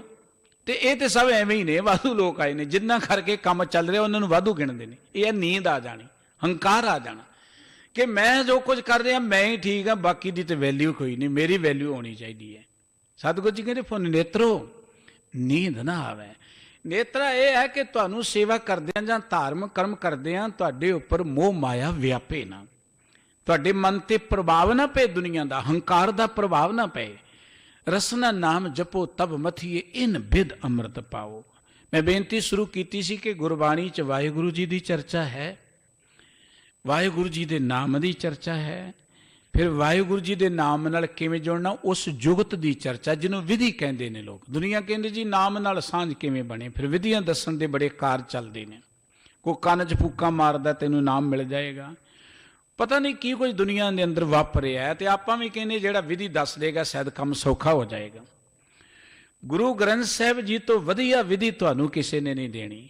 ਸਤਿਗੁਰੂ ਸਾਹਿਬ ਜੀ ਨੇ ਦੇਖੋ ਕਿੰਨਾ ਸੋਹਣਾ ਅਲੰਕਾਰ ਬੰਨਿਆ, ਕਿੰਨੀ ਸੋਹਣੀ ਉਦਾਹਰਣ ਦਿੱਤੀ ਹੈ, ਦੁੱਧ ਦੀ ਦੇ ਦਿੱਤੀ ਹੈ ਕਿ ਦੁੱਧ ਦਾ ਅਸੀਂ ਦਹੀਂ ਜਮਾਉਂਦੇ ਹਾਂ ਜਾਗ ਲਗਾ ਕੇ, ਫਿਰ ਉਹਨੂੰ ਰਿੜਕਦੇ ਹਾਂ, ਰਿੜਕਣ ਤੋਂ ਬਾਅਦ ਮੱਖਣ ਮਿਲਦਾ ਹੈ। ਤੁਸੀਂ ਜ਼ਿੰਦਗੀ 'ਚ ਪ੍ਰਮਾਤਮਾ ਨਾਲ ਜੁੜਨਾ ਚਾਹੁੰਦੇ ਹੋ, ਧਾਰਮਿਕ ਕਰਮ ਕਰੋ, ਬਾਣੀ ਪੜ੍ਹੋ, ਸਤਸੰਗਤ ਕਰੋ, ਸੇਵਾ ਕਰੋ, ਪਰ ਸੇਵਾ ਕਰਦਿਆਂ ਤੁਹਾਡੇ ਤੇ ਮੋਹ ਮਾਇਆ ਵਿਆਪਣੀ ਨਹੀਂ ਚਾਹੀਦੀ, ਤੁਹਾਡੇ ਤੇ ਮਸਤੀ ਜਾਂ ਹੰਕਾਰ ਦਾ ਪ੍ਰਭਾਵ ਨਹੀਂ ਹੋਣਾ ਚਾਹੀਦਾ। ਫਿਰ ਰਸਨਾ ਨਾਮ ਜਪੋ ਤਬ ਮਥੀਏ।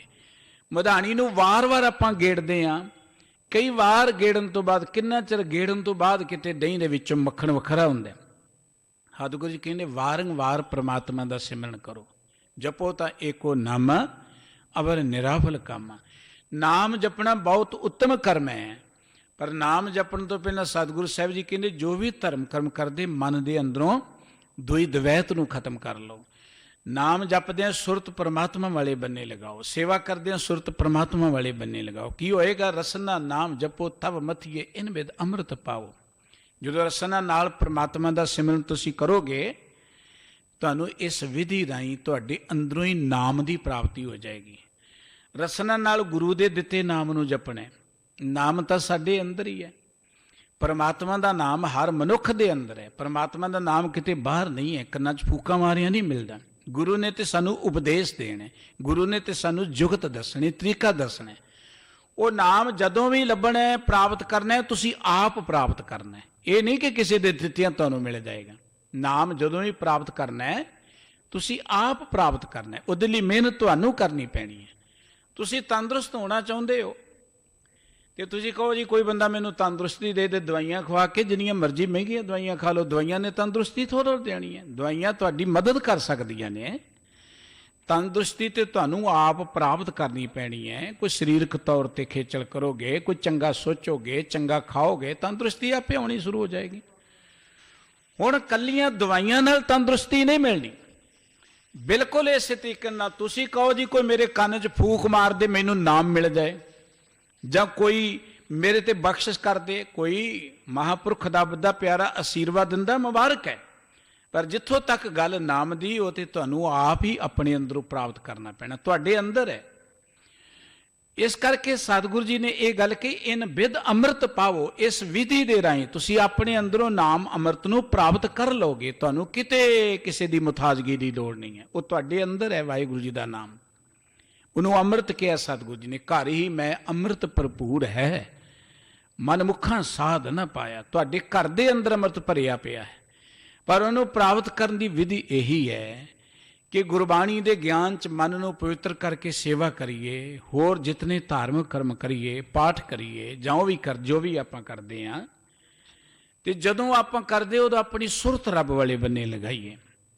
ਭਾਵਨਾ ਇੱਕ ਹੋਣੀ ਚਾਹੀਦੀ ਹੈ ਕਿ ਸੇਵਾ ਕਰਦਿਆਂ ਮੈਂ ਵਾਹਿਗੁਰੂ ਜੀ ਦੀ ਬਖਸ਼ਿਸ਼ ਪ੍ਰਾਪਤ ਕਰਨੀ ਹੈ। ਸੁਰਤ ਜਿਹੜੀ ਹੈ ਉਹ ਗੁਰੂ ਦੇ ਪਿਆਰ 'ਚ ਰਹਿਣੀ ਚਾਹੀਦੀ ਹੈ। ਭਾਈ ਨੰਦ ਲਾਲ ਸਾਹਿਬ ਜੀ ਬੜੇ ਵਿਦਵਾਨ ਪੁਰਖ ਸਨ, ਗੁਰੂ ਕਲਗੀਧਰ ਪਾਤਸ਼ਾਹ ਜੀ ਦੀ ਹਜ਼ੂਰੀ 'ਚ ਆਏ, ਸਤਿਗੁਰੂ ਜੀ ਦੇ ਪਿਆਰ 'ਚ ਰੰਗੇ ਗਏ, ਸੇਵਾ 'ਚ ਲੱਗੇ ਰਹਿੰਦੇ ਨੇ। ਇਤਿਹਾਸ ਕਹਿੰਦੇ ਜੋੜੇ ਘਰ ਸੇਵਾ ਕਰ ਰਹੇ ਨੇ। ਇੱਕ ਦਿਨ ਸਾਹਮਣੇ ਗੁਰੂ ਕਲਗੀਧਰ ਪਾਤਸ਼ਾਹ ਜੀ ਬੈਠੇ ਨੇ, ਗੁਰਬਾਣੀ ਦਾ ਕੀਰਤਨ ਹੋ ਰਿਹਾ। ਭਾਈ ਸਾਹਿਬ ਜੀ ਬੜੇ ਮਸਤੀ ਸੇਵਾ 'ਚ ਲੱਗੇ ਨੇ, ਸੁਰਤ ਉਹਨਾਂ ਦੀ ਸਤਿਗੁਰੂ ਜੀ ਵੱਲ ਲੱਗੀ ਹੋਈ ਹੈ, ਅੱਖਾਂ ਗੁਰੂ ਸਾਹਿਬ ਜੀ ਵੱਲ ਲੱਗੀਆਂ ਹੋਈਆਂ ਨੇ। ਸਤਿਗੁਰੂ ਜੀ ਉੱਠੇ, ਜਿੱਥੇ ਭਾਈ ਸਾਹਿਬ ਜੀ ਬੈਠੇ ਸਤਿਗੁਰੂ ਜੀ ਸਹਿਜ ਨਾ ਉੱਥੇ ਆ ਗਏ। ਭਾਈ ਨੰਦ ਲਾਲ, ਤੇਰੇ ਮਨ 'ਚ ਇੰਨਾ ਗੁਰੂ ਦਾ ਪਿਆਰ ਹੈ, ਮੰਗ ਲੈ ਤੈਨੂੰ ਕੀ ਚਾਹੀਦਾ ਹੈ। ਭਾਈ ਨੰਦ ਲਾਲ ਸਾਹਿਬ ਜੀ ਨੇ ਇੱਕ ਬੜੀ ਪਿਆਰੀ ਗੱਲ ਕਹੀ, ਮਹਾਰਾਜ ਮੈਂ ਇਹ ਮੰਗਦਾ ਕਿ ਮੈਂ ਕਈ ਜਨਮ ਧਾਰਨ ਕਰਾਂ। ਦੁਨੀਆ ਦੇ ਕਹਿੰਦੀ ਕਿ ਜਨਮ ਨਾ ਮਿਲੇ, ਕਈ ਜਨਮ ਧਾਰਨ ਕਰਾਂ। ਹਰ ਜਨਮ 'ਚ ਤੁਸੀਂ ਐਵੇਂ ਸਾਹਮਣੇ ਬੈਠੇ ਹੋ ਤੇ ਮੈਂ ਇਵੇਂ ਸੇਵਾ ਕਰਦਾ, ਮੇਰੀ ਸੁਰਤ ਤੁਹਾਡੇ 'ਚ ਲੱਗੀ ਰਹੇ, ਮੇਰਾ ਧਿਆਨ, ਮੇਰੀਆਂ ਅੱਖਾਂ ਤੁਹਾਡੇ 'ਚ ਲੱਗੀਆਂ ਰਹਿਣ। ਗੁਰਬਾਣੀ ਕਹਿੰਦੀ ਸੇਵਾ ਕਰੋ, ਹੋਰ ਧਾਰਮਿਕ ਕਰਮ ਕਰੋ, ਪਰ ਤੁਹਾਡੀ ਸੁਰਤ ਜਿਹੜੀ ਉਹ ਗੁਰੂ 'ਚ ਲੱਗੀ ਰਹਿਣੀ ਚਾਹੀਦੀ ਹੈ। ਜਦੋਂ ਸੁਰਤ ਗੁਰੂ 'ਚ ਲੱਗ ਗਈ, ਤੁਹਾਡੇ ਸਾਰੇ ਧਾਰਮਿਕ ਕਰਮ ਸਫਲ ਹੋ ਜਾਣਗੇ। ਹੁਣ ਮਸਲਾ ਤੇ ਕਿ ਸਾਡੀ ਤੇ ਸੁਰਤ ਗੁਰੂ ਕੋਲ ਬੈਠ ਕੇ ਵੀ ਨਹੀਂ ਟਿਕਦੀ। ਆਪਾਂ ਦੇਖਦੇ ਕੋਈ ਇੱਧਰ ਹੋ ਕੇ ਗੱਲਾਂ ਕਰੀ ਜਾਂਦੇ, ਕੋਈ ਇੱਧਰ ਤੁਰਿਆ ਫਿਰਦਾ। ਸੁਰਤ ਗੁਰੂ ਕੋਲ ਆ ਕੇ ਵੀ ਨਹੀਂ ਟਿਕਦੀ, ਬੜੀ ਔਖੀ ਹੈ ਸੁਰਤ ਟਿਕਾਉਣੀ। ਸਤਿਗੁਰੂ ਜੀ ਕਹਿੰਦੇ ਜਦੋਂ ਤੁਸੀਂ ਸੁਰਤ ਨੂੰ ਗੁਰੂ ਵਾਲੇ ਬੰਨੇ ਲਗਾਓਗੇ, ਸਮਝੋ ਇਹ ਤੁਹਾਡੇ ਜਿਹੜੇ ਧਾਰਮਿਕ ਕਰਮ ਨੇ ਦੁੱਧ ਵਰਗੇ ਨੇ, ਇਹਨਾਂ ਦਾ ਦਹੀਂ ਜੰਮਣਾ ਸ਼ੁਰੂ ਹੋ ਗਿਆ ਹੈ।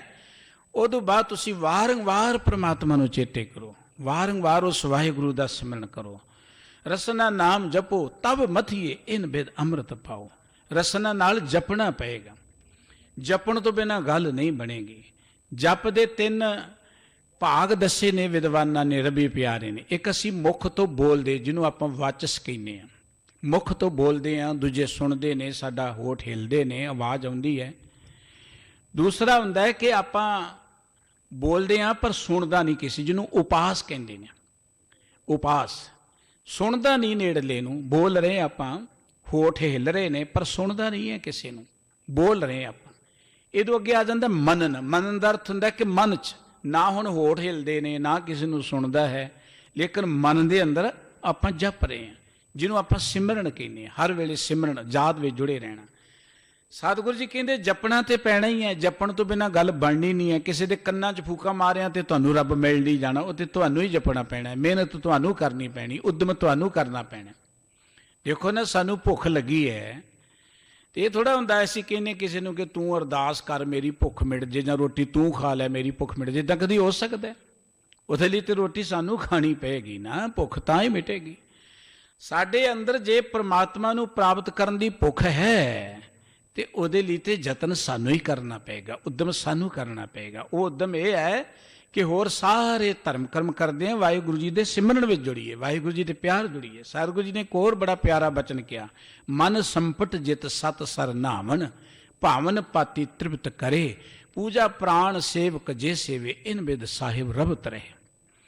ਜਿਹੜੇ ਮੰਦਿਰ 'ਚ ਪੂਜਾ ਕਰਦੇ ਨਾ ਪੁਜਾਰੀ ਲੋਕ, ਜਾਂ ਸਾਲਗ੍ਰਾਮ ਦੀ ਪੂਜਾ ਕਰਦੇ, ਉਹਨਾਂ 'ਚ ਇੱਕ ਡੱਬਾ ਹੁੰਦਾ, ਉਹਦੇ 'ਚ ਉਹਨਾਂ ਨੇ ਆਪਣੇ ਠਾਕੁਰ ਨੂੰ ਰੱਖਿਆ ਹੁੰਦਾ। ਉਹਨੂੰ ਕੱਢ ਕੇ ਇਸ਼ਨਾਨ ਕਰਾਉਂਦੇ ਨੇ, ਫੁੱਲ ਚੜਾਉਂਦੇ ਨੇ, ਧੂਫ ਆਦਿਕ ਜਾਂ ਚੰਦਨ ਆਦਿਕ ਲਾਉਂਦੇ ਨੇ, ਪੂਜਾ ਕਰਦੇ, ਉਹਨਾਂ ਦੀ ਆਪਣੀ ਵਿਧੀ ਹੈ। ਸਤਿਗੁਰੂ ਜੀ ਸਾਹਿਬ ਜੀ ਕਹਿੰਦੇ ਤੁਸੀਂ ਆਪਣੇ ਮਨ ਨੂੰ ਡੱਬਾ ਬਣਾ ਲਓ, ਮਨ ਸੰਪਟ, ਆਪਣੇ ਮਨ ਨੂੰ ਡੱਬਾ ਨਵਾਣਾ ਬਣਾ ਲਓ, ਤੇ ਤੁਹਾਡੇ ਮਨ ਦੇ ਅੰਦਰ ਜਿਹੜਾ ਉਹ ਪਰਮਾਤਮਾ ਹੈ ਨਾ, ਜਿਤ ਸਤ ਸਰ ਨਾਵਣਾ, ਆਪਣੀ ਸੁਰਤ ਨੂੰ ਤੁਸੀਂ ਸਤ ਸੰਗਤ ਸਰੋਵਰ 'ਚ ਇਸ਼ਨਾਨ ਕਰਾਓ। ਮਨ ਨੂੰ ਡੱਬਾ ਬਣਾ ਲਓ, ਸੁਰਤ ਨੂੰ ਸਤਸੰਗਤ ਸਰੋਵਰ 'ਚ ਇਸ਼ਨਾਨ ਕਰੋ, ਭਾਵਨ ਪਾਤੀ ਤ੍ਰਿਪਤ ਕਰੇ। ਜਿਵੇਂ ਪੁਜਾਰੀ ਲੋਕ ਜਿਹੜੇ ਨੇ ਉਹ ਫੁੱਲ ਚੜਾਉਂਦੇ ਨੇ ਠਾਕੁਰ ਦੇ ਅੱਗੇ, ਇੱਥੇ ਭਾਵਨਾ ਦੀਆਂ ਪੱਤੀਆਂ, ਸ਼ਰਧਾ ਦੇ ਫੁੱਲ, ਇੱਥੇ ਬਾਹਰਲੇ ਫੁੱਲਾਂ ਦੀ ਗੱਲ ਨਹੀਂ ਹੈ, ਸ਼ਰਧਾ ਦੇ ਫੁੱਲ।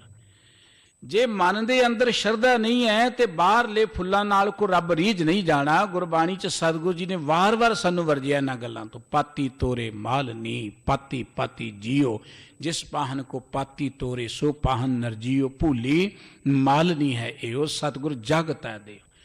ਪਰਮਾਤਮਾ ਜਾਗਤ ਜੋਤ ਹੈ, ਉਹ ਫੁੱਲਾਂ ਨਾਲ ਨਹੀਂ ਰੀਝਣਾ, ਉਹ ਬਾਹਰਲੇ ਕਰਮਾਂ ਨਾਲ ਨਹੀਂ ਰੀਝਣਾ। ਉੱਥੇ ਤੇ ਜਿਨ ਪ੍ਰੇਮ ਕੀਓ ਤਿਨ ਹੀ ਪ੍ਰਭ ਪਾਇਓ। ਸਤਿਗੁਰੂ ਸਾਹਿਬ ਜੀ ਕਹਿੰਦੇ ਭਾਵਨ ਪਾਤੀ ਤ੍ਰਿਪਤ ਕਰੇ, ਭਾਵਨਾ ਦੀਆਂ ਪੱਤੀਆਂ, ਪਿਆਰ ਦੇ ਫੁੱਲ ਆਪਣੇ ਠਾਕੁਰ ਦੇ ਅੱਗੇ ਭੇਟ ਕਰੋ। ਭਾਵ ਪਿਆਰ ਦੇ ਨਾਲ ਉਹਦੇ ਪਿਆਰ ਜੁੜ ਜਾਓ, ਉਹਦੇ ਧਿਆਨ 'ਚ ਜੁੜ ਜਾਓ। ਪੂਜਾ ਪ੍ਰਾਣ ਸੇਵਕ ਜੇ ਸੇਵੈ। ਧੰਨ ਗੁਰੂ ਨਾਨਕ ਸਾਹਿਬ ਜੀ ਕਹਿੰਦੇ ਜੇ ਸੇਵਕ ਆਪਣੇ ਪ੍ਰਾਣਾਂ ਨਾਲ ਪ੍ਰਮਾਤਮਾ ਦੀ ਪੂਜਾ ਕਰੇ, ਪ੍ਰਾਣਾਂ ਨਾਲ ਪੂਜਾ ਦਾ ਅਰਥ ਕਿ ਮਨ ਕਰਕੇ ਪ੍ਰਮਾਤਮਾ ਦੇ ਪਿਆਰ ਜੁੜ ਜੇ, ਕਿਉਂਕਿ ਪੂਜਾ ਦੀਆਂ ਹੋਰ ਬੜੀਆਂ ਵਿਧੀਆਂ ਨੇ। ਭਗਤ ਜੀ ਨੇ ਇੱਕ ਥਾਂ ਤੇ ਕਿਹਾ ਕਿ ਦੁਨੀਆ ਪੂਜਾ ਕਰਦੀ ਹੈ, ਕੋਈ ਕਹਿੰਦਾ ਕਿ ਦੁੱਧ ਦੇ ਨਾਲ ਪੂਜਾ ਹੋਣੀ ਹੈ, ਕੋਈ ਕਹਿੰਦਾ ਫੁੱਲ ਭੇਟ ਕੀਤਿਆਂ ਪੂਜਾ ਹੋਣੀ ਹੈ, ਹੋਰ ਕਈ ਤਰ੍ਹਾਂ ਦੇ ਸਾਧਨ ਲੋਕਾਂ ਨੇ ਬਣਾਏ ਹੋਏ ਨੇ, ਕੋਈ ਪਾਣੀ ਦੇ ਨਾਲ ਪੂਜਾ ਕਰਨੀ ਚਾਹੁੰਦਾ। ਭਗਤ ਜੀ ਨੇ ਇੱਕ ਗੱਲ ਕਹੀ, दूध तम बछरे थनों बिटारियो, फूल भवर जल मीन बिगारियो, माई गोविंद पूजा कहाँ ले चराऊं। कहने लगे कि दुध ते झूठा इहदे नाल रब दी की पूजा होएगी, फुल भी झूठे ने इन्हां नाल रब दी पूजा की होएगी। गुरु के बचन पढ़ते भार उठारे सगल झूठारे, धरती दी हर चीज़ झूठी है, किसी बाहरली चीज़ नाल तुसी रब नूं रिझा ही नहीं सकते, ये कोई उदों पूजा का साधन नहीं है। सतगुरु जी कहते पूजा प्राण सेवक जे सेवै, जे सेवक अपने प्राणा दे नाल परमात्मा की पूजा करे, प्राण ला के इवें कह लो कि दिलों मनो परमात्मा नूं चेते करे, प्यार नाल उहनूं चेते करे, इन विद साहिर रबत रहे। इस तरीके नाल उहदे अंदर परमात्मा आके वस जांदा है। ਸਤਿਗੁਰੂ ਜੀ ਨੇ ਕਿਹਾ ਸੀ ਇਹ ਵਿਧੀ ਹੈ ਪ੍ਰਮਾਤਮਾ ਦੇ ਨਾਮ ਨੂੰ ਪ੍ਰਾਪਤ ਕਰਨ ਦੀ, ਇਨ ਵਿਧ ਅੰਮ੍ਰਿਤ ਪਾਵੋ। ਪਰ ਕਿਉਂਕਿ ਦੁਨੀਆ 'ਚ ਵਿਧੀਆਂ ਦੱਸਣ ਵਾਲੇ ਬਹੁਤ ਨੇ, ਸੰਸਾਰ ਦੇ ਅੰਦਰ, ਮਨੁੱਖੀ ਸਮਾਜ ਦੇ ਅੰਦਰ, ਧਰਮ ਦੀ ਦੁਨੀਆ 'ਚ ਕਈ ਤਰੀਕਿਆਂ ਦੇ ਢੰਗ ਜੁਗਤੀਆਂ ਦੱਸਣਗੇ ਤੁਹਾਨੂੰ। ਤੇ ਸਤਿਗੁਰੂ ਜੀ ਨੇ ਉਹਨਾਂ ਦੇ ਪ੍ਰਥਾਏ ਗੱਲ ਕਿ ਕਹਿੰਦੇ ਕਹੇ ਕਹੇ ਕਹਿ ਜਾਵੇਂ ਤੁਮ ਸਰ ਅਵਰ ਨਾ ਕੋਈ। ਮਹਾਰਾਜ ਜੀ ਬਹੁਤ ਦੁਨੀਆ ਬੜੀਆਂ ਵਿਧੀਆਂ ਦੱਸਦੀ ਹੈ, ਬੜੇ ਤਰੀਕੇ ਦੱਸਦੀ ਹੈ, ਬੜੀਆਂ ਗੱਲਾਂ ਕਰਦੀ। ਕੋਈ ਕਹਿੰਦਾ ਜੰਗਲਾਂ ਚਲੇ ਜਾਓ, ਕੋਈ ਕਹਿੰਦਾ ਤਪ ਕਰੋ, ਕੋਈ ਕਹਿੰਦਾ ਇਸ ਤਰੀਕੇ ਨਾਲ ਬੈਠੋ, ਕੋਈ ਅੱਖਾਂ ਮੀਟਣ ਦੀ ਗੱਲ ਕਰਦਾ ਹੈ, ਕੋਈ ਤੀਰਥਾਂ ਤੇ ਜਾਣ ਦੀ ਗੱਲ ਕਰਦਾ ਹੈ, ਬਹੁਤ ਕੁਝ ਕਰਦੇ। ਕਹਿੰਦੇ ਕਹੇ ਕਹੇ ਕਹਿ ਜਾਵੇਂ। ਮਹਾਰਾਜ ਜੀ ਬਹੁਤ ਸਾਰੇ ਕਹਿਣ ਵਾਲੇ ਲੋਕ ਕਹਿ ਕਹਿ ਕੇ ਤੁਰੇ ਜਾ ਰਹੇ ਨੇ, ਪਰ ਤੁਮ ਸਰ ਅਵਰ ਨਾ ਕੋਈ, ਤੁਹਾਡੇ ਨਾਮ ਸਿਮਰਨ ਦੇ ਤੁਲ ਕੋਈ ਚੀਜ਼ ਨਹੀਂ ਹੈ। ਸਤਿਗੁਰੂ ਜੀ ਨੇ ਕਿਹਾ ਸੀ ਕੇਵਲ ਪ੍ਰਮਾਤਮਾ ਦਾ ਸਿਮਰਨ ਕਰੋ, ਕੇਵਲ ਵਾਹਿਗੁਰੂ ਜੀ ਦੇ ਨਾਮ ਨੂੰ ਜਪੋ। ਤੁਮ ਸਰ ਅਵਰ ਨਾ ਕੋਈ, ਭਗਤਹੀਣ ਨਾਨਕ ਜਨ ਜੰਪੈ, ਹਉ ਸਲਾਹੀ ਸੱਚਾ ਸੋਈ। ਸਤਿਗੁਰੂ ਨਾਨਕ ਸਾਹਿਬ ਜੀ ਕਹਿੰਦੇ ਭਾਵੇਂ ਮੈਂ ਭਗਤੀ ਤੋਂ ਹੀਣਾ ਹੀ ਹਾਂ ਵਾਹਿਗੁਰੂ ਜੀ, ਪਰ ਮੈਂ ਤੁਹਾਡੇ ਚਰਨਾਂ 'ਚ ਅਰਦਾਸ ਕਰਦਾ ਹਾਂ, ਬੇਨਤੀ ਕਰਦਾ ਹਾਂ।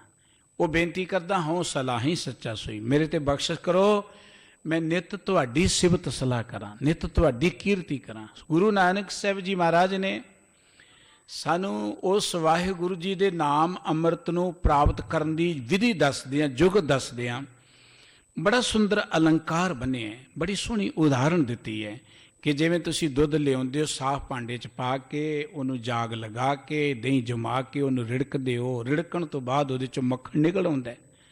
ਜਿਤਨੇ ਧਾਰਮਿਕ ਕਰਮ ਕਰਦੇ ਦੁੱਧ ਦੀ ਨਹੀਂ, ਪਰ ਪਵਿੱਤਰ ਹਿਰਦੇ ਨਾਲ ਕਰੋ, ਮਨ ਦੇ ਵਿੱਚ ਸ਼ਰਧਾ ਲੈ ਕੇ ਕਰੋ, ਦਿਖਾਵੇ ਲਈ ਨਾ ਕਰੋ। ਦਿਖਾਵੇ ਦੇ ਕੀਤੇ ਹੋਏ ਕਰਮ ਦੁਨੀਆ ਦੀਆਂ ਨਜ਼ਰਾਂ 'ਚ ਤੁਹਾਨੂੰ ਥੋੜ੍ਹਾ ਬਹੁਤਾ ਬਣਾ ਸਕਦੇ ਨੇ ਵਧੀਆ। ਸਤਿਗੁਰੂ ਜੀ ਦੇ ਪਵਿੱਤਰ ਬਚਨ ਪੜ੍ਹਦੇ ਕਿ ਦੁਨੀਆ ਦੀਆਂ ਨਜ਼ਰਾਂ 'ਚ ਤੁਸੀਂ ਚੰਗੇ ਬਣ ਵੀ ਜਾਓਗੇ ਤੇ ਕੀ ਹੋਵੇਗਾ ਜੇ ਰੱਬ ਦੀਆਂ ਨਜ਼ਰਾਂ 'ਚ ਤੁਸੀਂ ਪ੍ਰਵਾਨ ਨਾ ਹੋਏ। ਜੇ ਜੁਗ ਚਾਰੇ ਹਾਰ ਜਾ ਹੋਰ ਦਸੂਣੀ ਹੋਏ, ਨਵਾਂ ਖੰਡਾਂ ਵਿੱਚ ਜਾਣੀਏ ਨਾਲ ਚੱਲੇ ਸਭ ਕੋਏ, ਚੰਗਾ ਨਾਉ ਰਖਾਏ ਕੇ ਜਸ ਕੀਰ ਜਗ ਲੈ, ਜੇ ਤਿਸ ਨਦਰ ਨਾ ਆਵੇ ਤਾਂ ਬਾਤ ਨਾ ਪੁੱਛੇ ਕੇ। ਜੇ ਵਾਹਿਗੁਰੂ ਜੀ ਦੀਆਂ ਨਜ਼ਰਾਂ 'ਚ ਪ੍ਰਵਾਨ ਨਾ ਹੋਏ ਤੇ ਸਾਡੀ ਤੇ ਕਿਤੇ ਨਿਵਾਸ ਨਹੀਂ ਪੁੱਛਣੀ। ਕੋਈ ਵੀ ਧਾਰਮਿਕ ਕਰਮ ਕਰਨਾ ਆਪਾਂ ਇਸ ਲਈ ਕਿ ਅਸੀਂ ਵਾਹਿਗੁਰੂ ਜੀ ਦੀਆਂ ਨਜ਼ਰਾਂ 'ਚ ਪ੍ਰਵਾਨ ਹੋ ਸਕੀਏ, ਵਾਹਿਗੁਰੂ ਜੀ ਦੀ ਦਇਆ ਦ੍ਰਿਸ਼ਟੀ ਸਾਡੇ ਤੇ ਹੋ ਜਾਏ। ਜਦੋਂ ਅਸੀਂ ਇਸ ਭਾਵਨਾ ਦੇ ਨਾਲ ਧਰਮ ਕਰਮ ਕਰਾਂਗੇ, ਪਵਿੱਤਰ ਹਿਰਦੇ ਦੇ ਨਾਲ, ਸੁਰਤ ਰੱਬ ਵਾਲੇ ਬੰਨੇ ਲਗਾ ਕੇ, ਸਾਡੀ ਸੁਰਤ ਦੁਨਿਆਵੀ ਮੋਹ ਮਾਇਆ ਤੋਂ ਉੱਚੀ ਉੱਠਣੀ ਸ਼ੁਰੂ ਹੋ ਜਾਏਗੀ। ਹੋਏਗਾ ਕਿ ਫਿਰ ਜਦੋਂ ਵਾਰ-ਵਾਰ ਵਾਹਿਗੁਰੂ ਜੀ ਨੂੰ ਚੇਤੇ ਕਰਾਂਗੇ, ਕਰਦਿਆਂ ਕਰਦਿਆਂ ਇਨ ਵਿਦ ਅੰਮ੍ਰਿਤ ਪਾਵੋ। ਸਤਿਗੁਰੂ ਸਾਹਿਬ ਜੀ ਕਹਿੰਦੇ ਹੋਰ ਵਿਧੀਆਂ ਦੱਸਣ ਵਾਲੇ ਬਹੁਤ ਨੇ, ਗੁਰਮਤਿ ਕਹਿੰਦੀ ਇਨ ਵਿਦ ਮਿਲ ਨਾ ਜਾਈ, ਮੈਂ ਕੀਏ ਕਰਮ ਅਨੇਕਾ, ਹਾਰ ਪਰਿਓ ਸੁਆਮੀ ਕੇ ਦੁਆਰੇ ਦੀਜੇ ਬੁੱਧ ਵਿਵੇਕਾ। ਹੋਰ ਬੇਅੰਤ ਵਿਧੀਆਂ ਦੱਸਦੇ, ਤਰੀਕੇ ਦੱਸਦੇ ਨੇ ਲੋਕ, ਪਰ ਸਤਿਗੁਰੂ ਜੀ ਕਹਿੰਦੇ ਇਹਨਾਂ ਵਿਧੀਆਂ ਦੇ ਨਾਲ ਪ੍ਰਮਾਤਮਾ ਦੇ ਨਾਲ ਸਾਂਝ ਨਹੀਂ ਬਣ ਸਕਦੀ। ਇੱਕੋ ਇੱਕ ਤਰੀਕਾ ਹੈ, ਗੁਰੂ ਕੋਲ ਆ ਕੇ ਅਰਦਾਸ ਕਰੀਏ, ਜੋਦੜੀ ਕਰੀਏ, ਸਤਿਗੁਰੂ ਜੀ ਮੈਂ ਦੀਜੇ ਬੁੱਧ ਵਿਵੇਕਾ, ਸਾਨੂੰ ਵਿਵੇਕ ਮਤ ਦਿਓ। ਪ੍ਰਮਾਤਮਾ ਦੇ ਨਾਲ ਸਾਡੀ ਸਾਂਝ ਬਣਨੀ ਹੈ ਵਿਵੇਕ ਮਤ ਦੇ ਰਾਹੀਂ, ਗਿਆਨ ਦੇ ਰਾਹੀਂ, ਸੋਝੀ ਦੇ ਰਾਹੀਂ। ਧਰਮ ਕਾਇਮ ਹੀ ਉੱਥੇ ਰਹਿ ਸਕਦਾ ਜਿੱਥੇ ਵਿਵੇਕ ਮਤ ਹੈ। ਧਰਮ ਦੇਖਾ ਦੇਖੀ ਦਾ ਨਹੀਂ ਹੁੰਦਾ। ਸ਼ਰਧਾ ਬੜੀ ਉੱਤਮ ਚੀਜ਼ ਹੈ, ਪਰ ਸ਼ਰਧਾ ਦੇ ਨਾਲ ਗਿਆਨ ਬੜਾ ਮਹਾਨ ਹੈ। ਇਸ ਕਰਕੇ ਸ਼ਰਧਾ ਵੀ ਹੋਵੇ, ਨਾਲ ਗੁਰੂ ਦੀ ਬਾਣੀ ਦਾ ਗਿਆਨ ਹੋਵੇ, ਸਤਿਗੁਰੂ ਜੀ ਕਹਿੰਦੇ ਜੀਵਨ ਸਫਲ ਹੋ ਜਾਏਗਾ। ਬਾਬਾ ਕਬੀਰ ਸਾਹਿਬ ਜੀ ਨੇ ਕਿਹਾ ਸੀ ਜਹਾਂ ਗਿਆਨ ਤਹ ਧਰਮ ਹੈ। ਧਰਮ ਉੱਥੇ ਕਾਇਮ ਰਹਿ ਸਕਦਾ ਜਿੱਥੇ ਗਿਆਨ ਹੈ। ਤੇ ਗੁਰੂ ਗ੍ਰੰਥ ਸਾਹਿਬ ਜੀ ਦੀ ਪਵਿੱਤਰ ਬਾਣੀ ਨੇ ਸਾਨੂੰ ਗਿਆਨ ਹੀ ਬਖਸ਼ਿਸ਼ ਕੀਤਾ ਹੈ। ਮੁੱਖ ਗਿਆਨ ਸਾਨੂੰ ਦਿੱਤਾ ਹੈ ਪਰਮਾਤਮਾ ਦਾ। ਪਰਮਾਤਮਾ ਕਿੰਨਾ ਮਹਾਨ ਹੈ, ਪਰਮਾਤਮਾ ਕਿੰਨੇ ਗੁਣਾਂ ਵਾਲਾ ਹੈ, ਪਰਮਾਤਮਾ ਸਰਬ ਵਿਆਪਕ ਹੈ, ਪਰਮਾਤਮਾ ਕਿੰਨੀ ਸਮਰੱਥਾ ਵਾਲਾ ਹੈ। ਬੇਅੰਤ ਚਰਚਾ ਗੁਰਬਾਣੀ ਅੰਦਰ ਪਰਮਾਤਮਾ ਦੀ ਕੀਤੀ ਹੈ। ਫਿਰ ਸਤਿਗੁਰੂ ਜੀ ਨੇ ਵਾਹਿਗੁਰੂ ਜੀ ਦੇ ਨਾਮ ਦੀ ਚਰਚਾ ਕੀਤੀ। ਨਾਮ ਨਾਲ ਜੁੜਨ ਵਾਲਾ ਕਿੰਨਾ ਮਹਾਨ ਬਣ ਜਾਂਦਾ ਹੈ। ਨਾਮ ਦੇ ਵਿੱਚ ਕਿੰਨੇ ਗੁਣ ਨੇ, ਕਿੰਨੀਆਂ ਵਡਿਆਈਆਂ ਨੇ। ਨਾਮ ਨਹੀਂ ਜਪਾਂਗੇ ਜ਼ਿੰਦਗੀ ਕਿਵੇਂ ਕਾਰ ਚਲੀ ਜਾਏਗੀ। ਤੇ ਤੀਜੇ ਨੰਬਰ ਤੇ ਸਤਿਗੁਰੂ ਜੀ ਨੇ ਨਾਮ ਨਾਲ ਜੁੜਨ ਦੀ ਜੁਗਤ ਕੀ ਹੈ, ਤਰੀਕਾ ਕੀ ਹੈ, ਵਾਰ-ਵਾਰ ਬੇਅੰਤ ਥਾਵਾਂ ਤੇ ਸਾਨੂੰ ਸਮਝਾਇਆ ਹੈ। ਉਹ ਤਰੀਕਾ ਹੈ ਗੁਰੂ ਕੀ ਬਾਣੀ। ਇਹ ਬਾਣੀ ਜੋ ਜੀਉ ਜਾਣੇ ਤਿਸ ਅੰਤਰ ਰਵੈ ਹਰ ਨਾਮਾ। ਗੁਰੂ ਕਾ ਸ਼ਬਦ ਰਤਨ ਹੈ, ਹੀਰੇ ਜਿਤ ਜੜਾਓ, ਸ਼ਬਦ ਰਤਨ ਜਿਤ ਮਨ ਲਾਗਾ ਇਹੋ ਅਸਮਾਓ।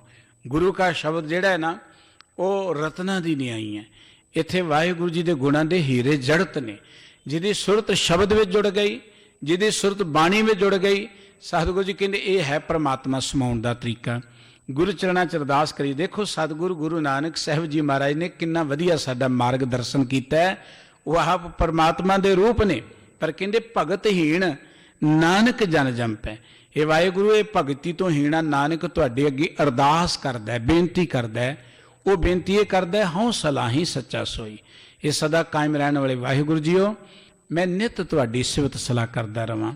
ਅਸੀਂ ਵੀ ਵਾਹਿਗੁਰੂ ਜੀ ਦੇ ਦਰ ਤੋਂ ਸਿਫਤ ਸਲਾਹ ਦੀ ਦਾਤ ਮੰਗਣੀ ਹੈ। ਇੰਨੀਆਂ ਬੇਨਤੀਆਂ ਪ੍ਰਵਾਨ ਕਰਨੀਆਂ। ਭੁੱਲ ਚੁੱਕ ਦੀ ਖਿਮਾ। ਮਾਨਯੋਗ ਭਾਈ ਸਾਹਿਬ ਜੀ, ਭਾਈ ਦਵਿੰਦਰ ਸਿੰਘ ਜੀ ਸੋਢੀ ਆਪ ਜੀ ਦੀ ਸੇਵਾ 'ਚ ਹਾਜ਼ਰ ਹੋ ਚੁੱਕੇ ਨੇ। ਆਪ ਜੀ ਉਹਨਾਂ ਪਾਸੋਂ ਗੁਰਬਾਣੀ ਕੀਰਤਨ ਦਾ ਆਨੰਦ ਮਾਣੋ ਜੀ। ਪਿਆਰ ਸਹਿਤ ਸਾਰੇ ਹੀ ਬੁਲਾਓ। ਵਾਹਿਗੁਰੂ ਜੀ ਕਾ ਖਾਲਸਾ, ਵਾਹਿਗੁਰੂ ਜੀ ਕੀ ਫਤਿਹ।